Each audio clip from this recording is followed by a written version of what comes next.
Loneliness is often dismissed as a mere feeling, something temporary that passes with time. But for seniors, it can quietly become a powerful force that erodes health, diminishes the spirit, and shortens life. And research has shown again and again that loneliness is as deadly as smoking, raising risks for heart disease, dementia, depression, and premature death.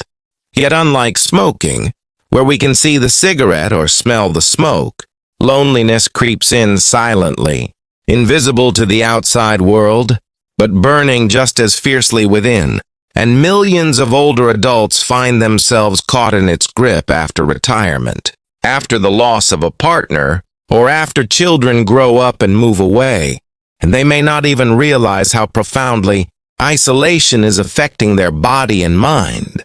Because loneliness does not shout or announce itself.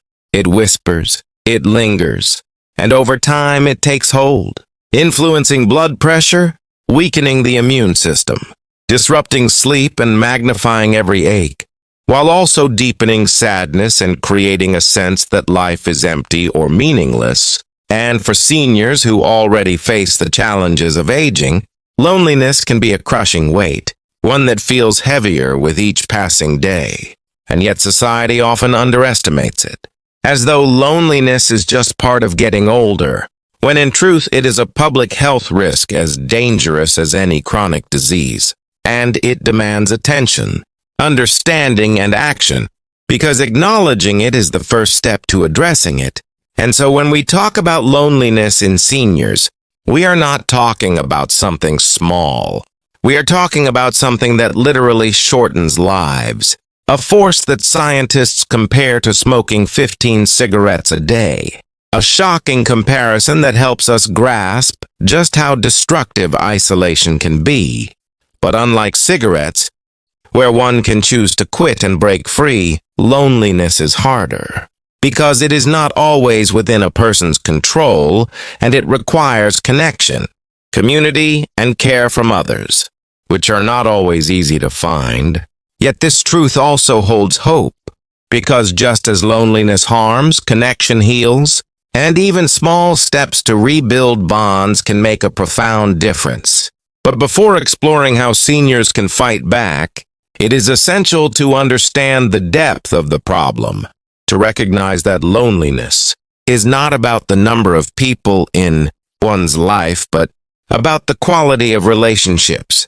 Because it is possible to feel lonely in a crowded room, just as it is possible to feel deeply connected with only a few close friends. And for seniors, many of whom lose long-term partners, outlive friends, or face mobility challenges, those quality relationships can be hard to maintain. And so the danger grows quietly day by day, until it becomes a crisis. And yet, despite the seriousness, we must remember that this is not a hopeless battle, because even the smallest act of reaching out, of creating connection, can begin to turn the tide. And when seniors understand the risks and the remedies, they gain power, the power to fight back against one of the deadliest hidden threats of aging. To begin, let us consider why loneliness strikes so fiercely in later years. Because retirement, which is often painted as a golden era of rest and freedom, can also remove one of the primary structures of social connection, the daily rhythm of work, colleagues, and routine. And when that structure disappears, so too do many opportunities for interaction, and suddenly the days stretch out long and empty, especially for those who live alone. And if a partner passes away, the loneliness can deepen into grief, leaving not only the pain of loss, but also the absence of companionship in daily life. The silence at the dinner table, the quiet bed at night, the small moments of shared laughter that are now missing. And children, though often loving, may live far away, caught in the busyness of careers and their own families, meaning they cannot always provide the companionship their parents need. And so the senior finds themselves facing days that are too quiet, hours that drag, and a heart that yearns for connection but finds little. And over time, this is not just emotionally painful. It becomes biologically damaging, Because the human body is wired for connection, and when deprived, stress hormones rise, inflammation increases, and the brain begins to suffer, leading to memory decline and greater vulnerability to dementia. And so loneliness becomes a vicious cycle. The lonelier one feels, the worse one's health becomes, and the worse health becomes, the harder it is to reach out and connect, which then makes loneliness even deeper. But understanding this cycle is crucial, because once we see it clearly, we can begin to break it. And breaking it begins with awareness, with accepting that loneliness is not weakness or failure, but a natural human signal that something essential is missing. Just like hunger signals a need for food, loneliness signals a need for connection. And once that need is acknowledged, steps can be taken to fulfill it. So how can seniors fight back? How can they reclaim their health and happiness in the face of this invisible enemy? The answer is found not in one grand solution, but in many small, meaningful actions. Because fighting loneliness is about building bridges, one step at a time. And one of the most effective ways is to reestablish daily connections, whether through phone calls, video chats, or in-person visits, because even brief interactions can uplift the spirit. And modern technology, though sometimes intimidating, can be a powerful ally, allowing seniors to see the faces of loved ones across the world in real time, to share laughter, stories, and support. And learning to use these tools can open new doors.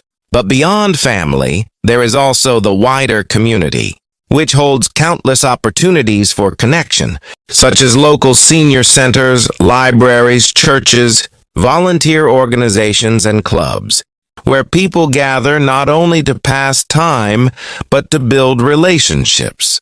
And when a senior chooses to step into these spaces, even if just for an hour, they are choosing to push back against loneliness, to reclaim their place in the fabric of human connection.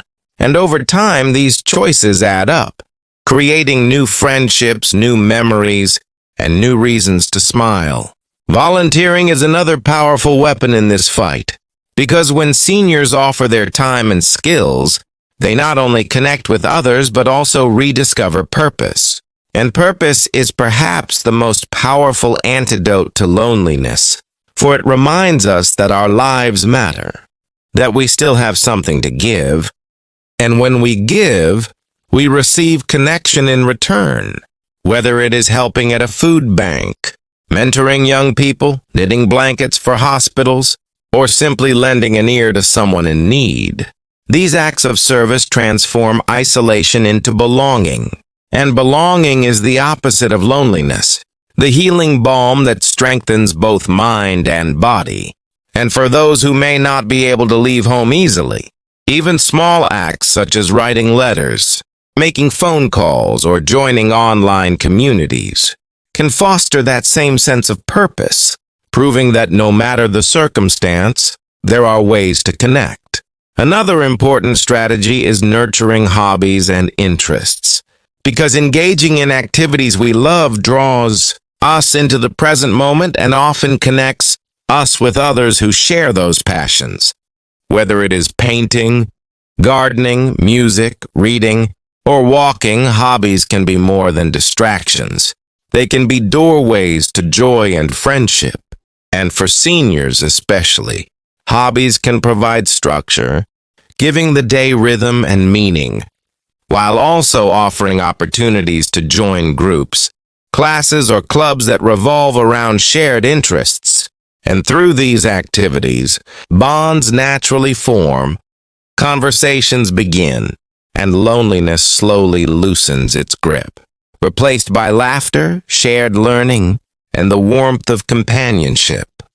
But beyond all these strategies lies something deeper, something at the heart of human survival, the need to be seen, heard, and valued. Because loneliness often grows not just from being alone, but from feeling invisible, as though one's presence no longer matters. And this is perhaps the cruelest cut of aging. When society treats seniors as though their best days are behind them, when in truth their wisdom, experience, and stories are treasures that the world desperately needs. And so, for seniors, fighting loneliness also means reclaiming that sense of worth, remembering that they are not just aging bodies, but living archives of knowledge, resilience, and love, and for society. It means recognizing the value of our elders, reaching out to them, honoring them, and making space for them in the rhythm of life. Because loneliness is not an individual problem alone, it is a collective problem. And the solution lies in both personal effort and societal change, in creating a culture where seniors are not left behind, but are woven into the fabric of community, family, and daily life. As the world continues to age, with millions more entering senior years each day, loneliness is set to become an even greater challenge. And unless we address it, its toll will be devastating, not only for individuals, but for families, communities, and health systems strained by the physical and mental decline that loneliness fuels. But the hopeful truth is that solutions exist, that every phone call, every smile, every conversation, every invitation to join, no matter how small, chips away at the darkness of isolation. And when multiplied, these small acts create powerful waves of connection, enough to heal, enough to transform, enough to extend life and restore joy. And so, while loneliness may be as deadly as smoking, it is not unbeatable because unlike smoking, where the damage is permanent, loneliness can be reversed. Its wounds can heal, and its victims can recover if only we choose to act, to connect, and to care.